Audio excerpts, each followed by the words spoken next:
ลังจากนั้นเจ้าภาพคณะต่างๆก็จะได้เข้าร่วมถวายบริวารกฐินเสร็จสับเรียบร้อย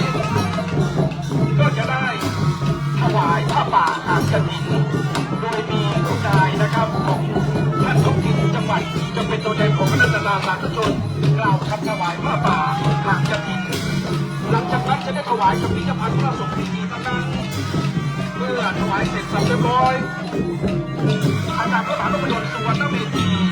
ในการที่สมณพราชเจ้าวัดวัดบรรพตสถิตเจ้าคณะผู้ปกครองเรือก็จะได้ปาฐคาถาพิเศษ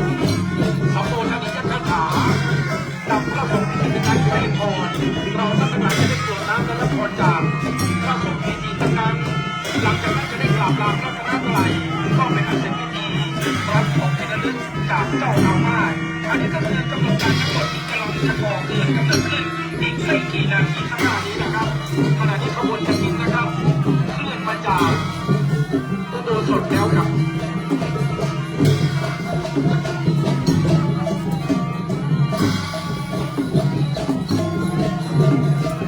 นี่เป็นภาพประวัติศาสตร์ที่เรียนมาบรรจบครบรอบอีกปีหนึ่ง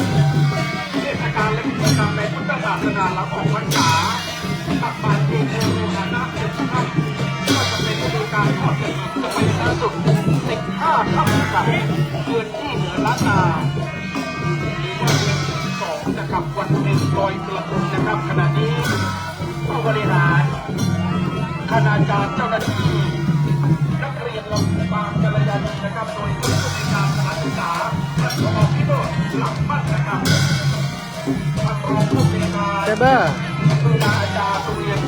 ลำปางกัลยาณีนะครับได้มาถึงแล้วนะครับก็เจ้าหน้าที่ฝ่ายศาสนพิธีนะครับได้นำบริวารกฐินนะครับที่บริเวณตรงนี้ครับบริวารกฐินครับสำหรับผ้าไตรจีวรกฐินนะครับเอาไว้ที่บริเวณด้านหน้าของแต่ละสายนะครับซึ่งจะมีโรงเรียนลำปางกัลยาณีและคณะศิษยานุศิษย์บูชาธรรม81 ปีหลวงพ่อธรรมชโยบริวารกฐินนะครับเลือกตั้งไปเลยครับนะครับท่านสะดวกที่บริเวณด้านหลังก็ได้นะครับหรือว่าด้านหน้าก็ได้ขอเป็นบริขารนะครับขอที่มีความจำเป็นในการดำรงชีพของพระภิกษุสงฆ์เรียกว่าบริขารนะครับประกอบไปด้วยปัจจัย4นะครับที่บริเวณด้านหน้าที่ป้ายใหญ่ๆที่ต้องรับชมนะครับโรงเรียนลำปางกัลยาณีคณะศิษยานุศิษย์หลวงพ่อธรรมชโยวัดพระธรรมกายนะครับปีนี้ทอดถวาย30 วัดนะครับทั่วประเทศไทยแล้วก็ขออนุญาตนะครับเรียนเชิญเลยนะครับคณะสาธุชนผมไม่ได้เอ่ยชื่อไม่ได้เอ่ยนามโดยเฉพาะสายของท่านอาจารย์ดร.สุธามาศ สิริประทุมนะครับท่านเป็นผู้พิพากษาสมทบศาลเยาวชนและครอบครัวนะครับรัตนมหาปาฏิกาธานาธิบดีเรียนเชิญครับบริหารบริบาลที่ในข้างหน้านี้นะครับของที่มีความจำเป็นในการดำรงชีพของพระภิกษุสงฆ์เดี๋ยวสักครู่เราก็จะได้รู้นะครับว่าพระภิกษุรูปไหนที่จะได้รับฉันทามติฉันทา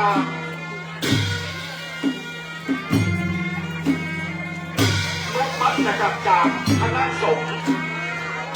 การทอดถวายกฐินนั้นเป็นเรื่องของภาพในครั้งสมัยพุทธกาลที่ตั้งแต่พระองค์ยังมีพระชนชีพอยู่นะครับครับในช่วงนี้ขอไว้ข้างหลังก่อนได้ไหมครับเดี๋ยวขอบริวารเป็นหมอนครับเป็นของใช้นะครับบริขารปัจจัย4นะครับมาเทียบไว้ข้างบนตรงนี้นะครับที่มีความจำเป็นในการดำรงชีพของพระภิกษุสงฆ์นะครับและตอนนี้คณะสาธุชนครับขบวนกฐินมีการฟ้อนสมโภชเฉลิมฉลองโดยนักเรียนนะครับโรงเรียนลำปางกัลยาณีโรงเรียนลำปางกัลยาณีนั้นมีอายุครบปัจจุบันนี้ก็น่าจะ111 ปีนะครับ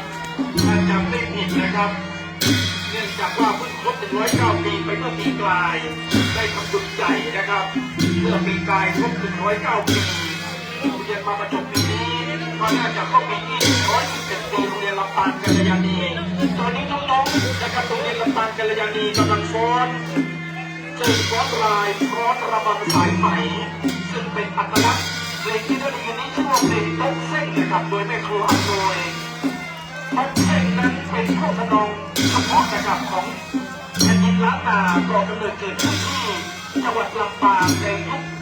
สมัยของพ่อเจ้าช้างนี่เองนะครับเป็นทุกท่านเลยนะครับหาที่พักรับรองนะครับ